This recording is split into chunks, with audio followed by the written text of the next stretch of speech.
කවදා හරි හිතලා තියනවාද කෙනෙක්ගේ ජීවිත කාලයක් පුරාම රැස් කරගත්ත ප්‍රඥාව, ඒ කියන්නේ සියලුම ඉගෙනවීම් කොහොමද ක්‍රමවත්ව සංවිධානය කරන්නේ කියලා? අද අපි කතා කරන්නේ ඒ වගේ දැවන්ත එකතුවක් ගැන. ඒ තමයි බුදුරජාණන් වහන්සේගේ ධර්මයේ අන්තර්ගත ත්‍රිපිටකය. අපි බලමු අවුරුදු දහස් ගානකට පස්සෙත් ඒ ඉගෙනවීම් අපිට ලබා ගන්න පුරුණ වෙලා තියෙන මේ පුදුමාකාර ව්‍යුහය මොකක්ද කියලා. පොඩ්ඩක් හිතන්නකෝ මේ අභියෝගය ගැන.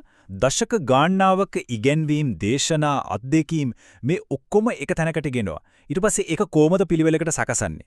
හැබැයි මේක නිකම්ම ප්‍රශ්නයක් නෙවෙයි. ත්‍රිපිටකයේ ව්‍යුහය නිර්මාණය වෙලා තියෙන්නේ හරියටම මේ අභියෝගයට පිළිතුරක් විදියටයි. ත්‍රිපිටකය. මේ වචනෙන්ම අපිට ලොකු ඉංගියක් ලැබෙනවා. ඒකේ තේරුම තුන් මංජුසාව. හෙවත් කූඩා තුනක්. මේ සරල ඒත් හරිම බලගතු රූපයක තමයි මේ හැමදේම තේරුම් ගන්න තියෙන යතුර. හරි.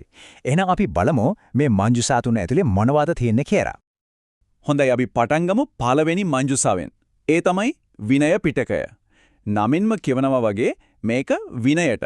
එහෙමත් නැත්නම් ශික්ෂණයට අදාළ කොටස. මේක තමයි භික්ෂු භික්ෂුණී ප්‍රජාව, ඒ කියන්නේ සංඝ සමාජයේ අත්තිවාරම වගේ. සංඝ සමාජයේ එකමුතුව සහනශීලීව පවත්වාගෙන යන්න අවශ්‍ය වෙන සීනුම ශික්ෂාපද සහ මාර්ගෝපදේශිතියන්ගේ මේ විනය පිටකයේ. මේක නිකම්ම නීති රීති ලයිස්තුවක් විතරක් නෙවෙයි. බලන්න මේක තියෙන පිළිවෙල. මේක ප්‍රධාන කොටස් 5කට බෙදලා තියෙනවා. ඒ හැම එකක්ම පැවිදි ජීවිතයේ විවිධ පැති ගැන කතා කරනවා. බරපතල වැරදිවල ඉඳලා දවස ගානේ කරන චර්යාවන් දක්වාම හැමදේම මෙතන තියෙනවා. මේ ව්‍යුහෙන්ම අපිට පේනවා මේ විෂය කොච්චර ගැඹුරින් සලකලා බලලාද කියලා. හරි, දැන් අපි යමු දෙවනි මංජුසාවට. ඒ තමයි සූත්‍ර පිටකය. බුදුදහමේ හදවත, ඒ කියන්නේ මූලිකම ඉගෙනවීම් සහ දේශනා තියෙන්නේ මෙන්න මේකේ. ඇත්තටම බුද්ධ දේශනාවල හදවත තියෙන්නේ මෙතන තමයි. බුදුරජාණන් වහන්සේ දෙවි මිනිසුන් සහිත ලෝකයාට වදාළ සියලුම සූත්‍ර දේශනා එකතු කරලා තියෙන්නේ මේ පිටකය. මේකේ විශාලත්වය ගැන පොඩ්ඩක් හිතන්නකෝ. මේ මංජුසාවයේ සූත්‍ර දේශනා 10000කටත් වඩා තියෙනවා. ඒ කියන්නේ මේක කොච්චර විශාල ඥාන සම්භාරයක්ද? ඉතින් මෙච්චර දැවන්ත තොරතුරු ප්‍රමාණයක් කොහොමද සංවිධානය කරන්නේ?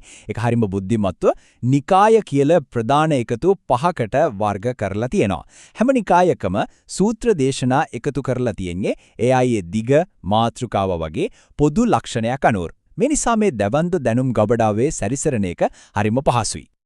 අපි දැන් යන්නේ අවසාන ඒ වගේම ටිකක් සංකීර්ණම මංජුසාවට. ඒ තමයි අවිධර්ම පිටකය.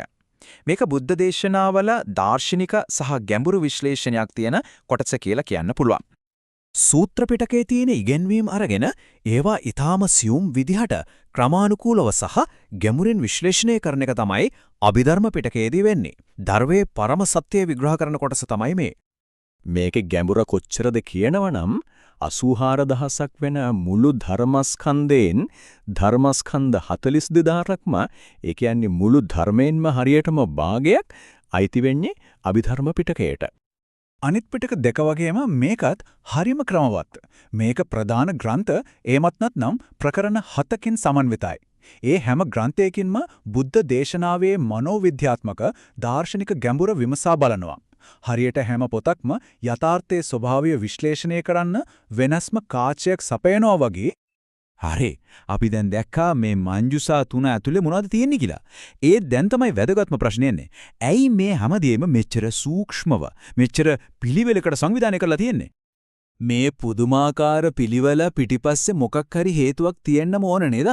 මේ දැවැන්ත ඥාන සම්භාරය මේ විදිහට සකස් කරලා තියෙන එකේ ගැඹුරු අරමුණ මොකක් වෙන්න පුරුවන්ද? ඉතින් සරලවම කිව්වොත් මෙන්න මේකයි කතාව. විනය පිටකයේ තියෙන්නේ ශාසනික විනය වෙනුවෙන්, සූත්‍ර පිටකයේ තියෙන්නේ මූලික ධර්ම දේශනා වෙනුවෙන්, සහ අභිධර්ම පිටකයේ තියෙන්නේ ඒ ධර්මයේම ගැඹුරු දාර්ශනික විශ්ලේෂණය වෙනුවෙන්. එකිනෙකට සම්බන්ධ සම්පූර්ණ පද්ධතියක්. අපි අර කලින් අහපු ප්‍රශ්නෙට උත්තරේ මේ බලගතු වචන ටිකේ ලස්සනට තියෙනවා.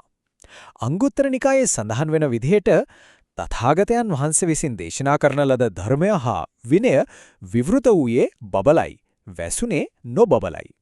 මේකේ අර්ථය හරිම පැහැදිලි. මේ ව්‍යුහය නිර්මාණය කරලා තියන්නේ දෙනුම සගවන්න නෙවෙයි, ඒක වඩාත් පැහැදිලිව ඕනෑම කෙනෙක්ට තේරුම් ගන්න පුරුවන් විදිහට බබලවන්නයි. ඉතින් අවසාන වශයෙන් හිතන්න දෙයක් ඉතුරු වෙනවා. නිකම්ම තොරතුරු ගොඩක් ක්‍රමානුකූල ව්‍යුහයකට ඇතුළත් කරාම ඒක කොහොමද ගැඹුරු ප්‍රඥාවක් බවට පරිවර්තනය වෙන්නේ?